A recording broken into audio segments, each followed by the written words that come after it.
అసెంబ్లీకి హాజరు కాకుండా సొంత ఎజెండా నడిపిస్తున్న జగన్ కి వరుస షాకులు తలుగుతున్నాయి.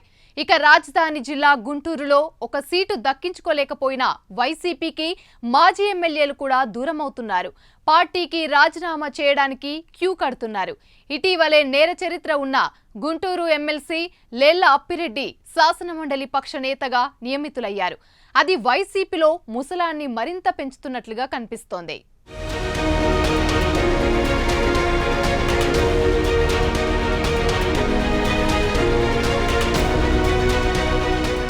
వైసీపీకి మరో గట్టి ఎదురుదెబ్బ తగిలింది. గుంటూరు పశ్చిమ మాజీ ఎమ్మెల్యే మద్దాలి గిరి వైసీపీకి రాజీనామా చేసి 4 రోజులు కాకముందే పొన్నూరు మాజీ ఎమ్మెల్యే కిలారి రోసయ్య సైతం రాజీనామా ప్రకటించడం సంచలనంగా మారింది. రాజీనామా సమయంలో ఆయన పార్టీపై తీవ్ర విమర్శలు గుప్పించారు. పార్టీకి వ్యతిరేకంగా పనిచేసిన వారికే పదవులు కట్టబెడుతున్నారని ఆయన మండిపడ్డారు. సీనియర్ నేత ఉమారెడ్డి వెంకటేశ్వర్లుని శాసనమండలి చైర్మన్ అన్నారని, కానీ కనీసం ప్రతిపక్ష నేతగా కూడా ఆయనకు అవకాశం ఇవ్వలేదని దుయ్యబట్టారు. ఉమారెడ్డి అనుభవాన్ని పార్టీ వినియోగించుకోలేదన్నారు. ఈ కిలారు రోసయ్య మాజీ కేంద్ర మంత్రి ఉమారెడ్డి వెంకటేశ్వర్లు అల్లుడు.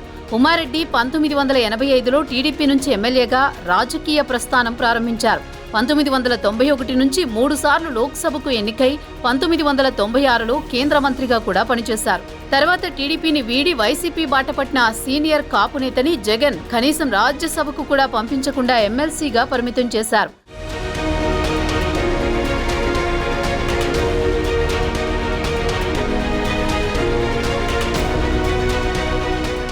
మొన్నటి ఎన్నికల్లో పొన్నూరు ఎమ్మెల్యేగా ఉన్న ఉమారెడ్డి అల్లుడు కిలారు రోసయ్యని గుంటూరు ఎంపీ అభ్యర్థిగా షిఫ్ట్ చేశారు.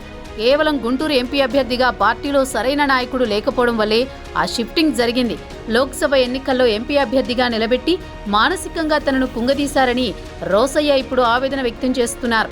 ఏపీ అసెంబ్లీ ఎన్నికల్లో అన్ని నియోజకవర్గాల్లో పార్టీ అభ్యర్థులకు డబ్బులు ఇచ్చారని, కానీ కాపు అభ్యర్థులకు మాత్రం ఇవ్వలేదని సంచలన ఆరోపణలు గుప్పిస్తున్నారు. మండలిలో విపక్ష నేతగా అప్పిరెడ్డి ఎంపిక విషయంలోనూ కనీసం ఎవరితోనూ చర్చించలేదని రోసయ్య మండిపడ్డారు. మొత్తానికి గుంటూరు జిల్లా వైసీపీలో అప్పిరెడ్డి ఎఫెక్ట్తో మరింత మందికి పార్టీకి రాజీనామా చేసే పరిస్థితి కనిపిస్తోంది.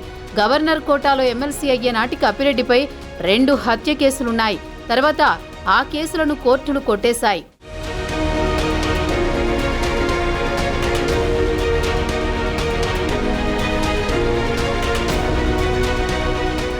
గుంటూరు మిర్చి యార్డు తగలబెట్టడం, అందులో బాధితులకు పరిహారం పంపిణీ వ్యవహారంలో ఆయనపై అప్పట్లో అభియోగాలొచ్చాయి. మిర్చి యార్డు చైర్మన్గా అప్పిరెడ్డి వ్యవహరించినప్పుడు అవకతవకలకు పాల్పడ్డారన్న ఆరోపణలున్నాయి.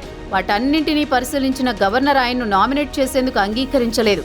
అయితే ముఖ్యమంత్రి హోదాలో జగన్ రాజ్భవన్కు వెళ్లి గవర్నర్ను బతిమిలాడుకుని ఒప్పించుకున్నారు. తర్వాత మంగళగిరిలోని టీడీపీ కేంద్ర కార్యాలయంపై జరిగిన దాడి కేసులోనూ అప్పిరెడ్డి నిందితుడిగా ఉన్నారు. ప్రైవేట్ సెటిల్మెంట్లు చేస్తారన్న ఆరోపణలు కూడా ఆయనపై ఉన్నాయి. ఎమ్మెల్సీలో ఇంకెవరూ లేనట్టు అలాంటి క్రిమినల్ చరిత్ర ఉన్న నాయకున్న ప్రతిపక్ష నేతను చేసేదని వైసీపీ నేతలే మండిపడుతున్నారు.